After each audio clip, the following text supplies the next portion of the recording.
Hello बच्चों, welcome to tunnel classes. मेरा नाम है अंकित पांडे। आज हम करने वाले हैं क्लास 10th का चैप्टर नंबर 9। ठीक है, ये मैथमेटिक्स का चैप्टर नंबर 9 है जिसका नाम है सम एप्लीकेशंस ऑफ ट्रिग्नोमेट्री। इसका एक ही एक्सरसाइज है, एक्सरसाइज 9.1, जिसके हम 2 क्वेश्चन ऑलरेडी कर चुके हैं। क्वेश्चन नंबर 1 और क्वेश्चन नंबर 2 आपको प्लेलिस्ट में मिल जाएगा। लिंक आपको डिस्क्रिप्शन बॉक्स में मिल जाएगा, अलग अलग भी और प्लेलिस्ट का भी। आज हम सॉल्व करने वाले हैं क्वेश्चन नंबर 3।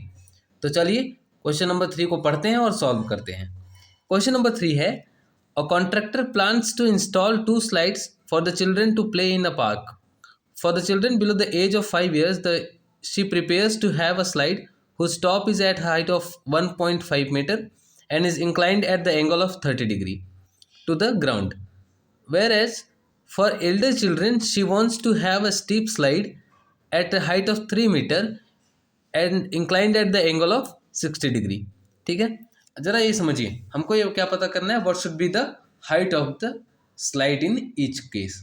ओके, तो चलिए शुरू करते हैं। देखिए पहले क्या है कि एक कॉन्ट्रैक्टर है जो 2 स्लाइड्स बनाना चाहती है। वो 2 स्लाइड्स का मतलब समझते हैं, वो फिसलने वाला झूला होता है ना पार्क में बच्चों के लिए, तो वो बनाना चाहती है। तो ज़रा समझिए, मान लीजिए कि एक स्लाइड में ये बनाता हूँ, ठीक है, एक स्लाइड ये वाली बनती है और दूसरी स्लाइड मान लीजिए ये वाली बनती है। ठीक, अब मान लीजिए इसका कुछ नाम कर लेते हैं हम लोग, ABC। इसका कुछ नाम बना लेते हैं DEF। ये ग्राउंड है, यहाँ से 90 डिग्री का एंगल बनेगा। ठीक है, अब ज़रा समझिए, वो कह रहा है जो 5 साल से कम बच्चे हैं उनके लिए जो हाइट है वो है 1.5 मीटर। यानी जो हाइट है, जितनी यहाँ से जो हाइट रहेगी, ये फिसलने वाली जो स्लाइड है, इसका जो टॉप है वो ग्राउंड से 1.5 मीटर ऊंचा है। ठीक है, तो हाइट यहाँ पे 1.5 मीटर है। ठीक है, अब ये बोलता है कि इस स्लाइड की हाइट बताओ। अगर ये यहाँ से, जहाँ ये ग्राउंड को टच कर रहा है स्लाइड, यहाँ से अगर इसका एंगल 30 डिग्री होता है तो। समझ आया?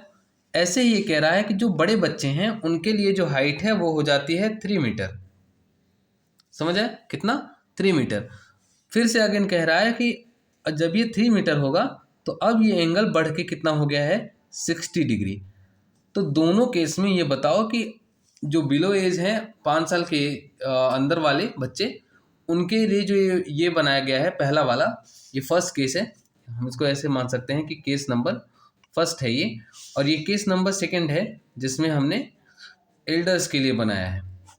ठीक है, अब जरा निकालते हैं।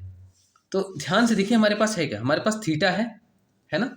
हमारे पास क्या है, थीटा इक्वल्स टू 30 डिग्री है, और हमारे पास परपेंडिकुलर है। परपेंडिकुलर मतलब P है 1.5 मीटर। हमको निकालना क्या है, हमको फाइंड करना है H। ये आपको समझ में आता है, क्योंकि इस थीटा के लिए ये परपेंडिकुलर होगा, ये बेस होगा और ये हाइपोटेनस होगा। तो हमको ये थीटा के लिए ये हाइपोटेनस निकालना है। परपेंडिकुलर हमारे पास ऑलरेडी दिया हुआ है, हाइपोटेनस हमको निकालना है। जरा ये बताइए कि परपेंडिकुलर और हाइपोटेनस से बनने वाला ट्रिग्नोमेट्रिक रेशियो हम क्या ले सकते हैं। वेरी गुड, हम ले सकते हैं साइन थीटा। साइन थीटा क्या होता है?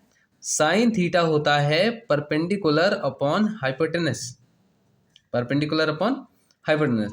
ठीक उसी तरीके से यहाँ देखिए, यहाँ भी थीटा हमारे पास कितना है, थीटा यहाँ बढ़ के 60 डिग्री हो गया है। ठीक है, कितना हो गया है, 60 डिग्री हो गया है। और P कितना है हमारे पास, यहाँ पे P है हमारे पास 3 मीटर का। H कितना है, H ही हमको फाइंड करना है। चलिए देखते हैं, निकालते हैं। हर दोनों केसेस में लगेगा दोनों के लिए फॉर्मूला सेम ही, हम लगाएंगे ट्रिग्नोमेट्रिक रेशियो साइन थीटा। इसका रिवर्स भी आप ले सकते हैं। साइन थीटा का रेसिप्रोकल क्या होता है, कोसेक थीटा। तो हम कोसेक थीटा से भी सॉल्व कर सकते हैं। हम फिलहाल के लिए साइन थीटा से सॉल्व करते हैं। साइन थीटा, यहाँ थीटा की वैल्यू कितनी है, 30 डिग्री। तो हम लिखेंगे साइन 30 इक्वल्स टू P कितना दिया हुआ है, P दिया हुआ है 1.5 अपॉन H हमको पता करना है।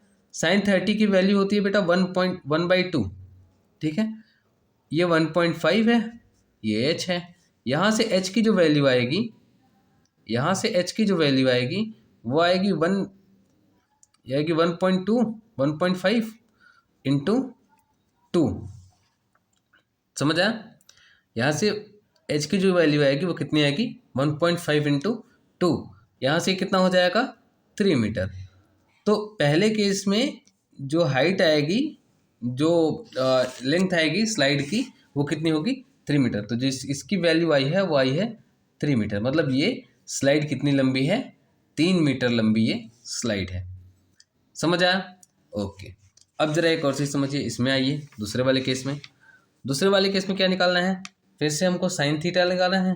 साइन थीटा लगाएंगे तो निकलेगा परपेंडिकुलर अपॉन हाइपोटेनस। इस बार थीटा कितना है, इस बार थीटा है 60 डिग्री और पी कितना है, पी है 3 मीटर। अब हम लगाएंगे क्या, एच। एच हमको पता करना है। फिर से अगेन एच देखो क्या हो जाएगा। सबसे पहले देखते हैं साइन थीटा। साइन थीटा होता है √3/2 साइन 60 की वैल्यू। साइन 60 की वैल्यू कितनी हो जाएगी यहाँ पे √3/2 और ये हो जाएगा 3, ये हो जाएगा h। अब यहाँ से h की वैल्यू निकालो ज़रा। h की वैल्यू जो होगी वो हो जाएगी 3, है ना, नहीं 3 नहीं, यहाँ से h की वैल्यू जो होगी वो हो जाएगी 6/√3। ठीक है, यहाँ से h की वैल्यू जो होगी कितनी हो जाएगी 6/√3, क्योंकि ये जो h है वो इस तरफ आएगा और ये जो ये 3/2 √3/2 है वो रेसिप्रोकल हो जाएगा। तो 3 के साथ 2 मल्टीप्लाई होकर 6 बन जाएगा और √3 नीचे आ जाएगा। यहाँ से हम इसका कर देंगे रेशनलाइजेशन। अगर आप रेशनलाइजेशन नहीं समझते हैं तो रेशनलाइजेशन समझ लीजिए ऐसा है कि हम केवल यहाँ पे √3 जो भी डिनोमिनेटर होता है उससे मल्टीप्लाई कर देंगे, अगर बीच में कोई प्लस माइनस नहीं लगा है तो। अगर प्लस माइनस लग जाता है तो क्या करते हैं, अपोजिट साइन लगा के डिनोमिनेटर से और मल्टीप्लाई और डिवाइड कर देते हैं। तो यहाँ आएगा हमारे पास 6√3 और √3 इंटू √3 कितना हो जाएगा 3। तो यहाँ से 3 से काटने पर ये हो जाएगा 2√3। यहाँ से h की वैल्यू जो आई है इस बार वो आई है 2√3 मीटर। समझ आया? तो पहले केस में h की वैल्यू जो आई वो आई 3 मीटर और दूसरे केस में जो h की वैल्यू आई वो आई 2√3 मीटर। समझ आया? ये कितना आया है 2√3 मीटर। समझ आ गया? उम्मीद है आपको समझ में आया होगा। तो हमको स्टेप निकालनी थी, स्लाइड की लेंथ निकालनी थी। हमारे पास हाइट दी हुई थी कि पहले केस में हाइट थीटा एंगल 30 है और हाइट जो थी है 1.5 है। दूसरे में हमको दिया था साइन थीटा 60 है, हाइट जो है वो 3 मीटर है। तो बताओ लेंथ जो होगी वो स्लाइड्स की कितनी होगी। तो हमने जो साइन का फॉर्मूला लगाया और निकाला, पहले केस में 3 मीटर होगी और दूसरे केस में 2√3 मीटर होगी। ठीक है, यहाँ अगर आपको रेशनलाइजेशन अगर समझ में नहीं आता तो आप यहाँ ऐसे भी समझ सकते हैं कि जो हमने लिखा था ना h = 6/√3, जरा इसको ऐसे समझ लीजिए कि 6 को हम क्या लिख सकते हैं, 6 को हम क्या लिख सकते हैं, 6 को हम लिख सकते हैं 2 इंटू 3/√3। अभी आपको ये पता है कि 3 क्या होता है, 3 होता है √3। 3 को हम फर्दर डिवाइड कर सकते हैं √3 इंटू √3 में, है ना। तो एक √3 से एक √3 कैंसिल हो जाएगा, फिर भी यहाँ पे 2√3 ही बचेगा। तो आप चाहे रेशनलाइजेशन से करें चाहे ऐसे करें, दोनों एक ही चीज़ है ना। समझ आया? तो चलिए आज हम लोगों ने किया क्वेश्चन नंबर 3। आगे हम फिर से इस एक्सरसाइज के क्वेश्चन नंबर 4 की तरफ बढ़ेंगे। तब तक पढ़ते रहिए। Thank you so much. Please like and subscribe the channel for more updates.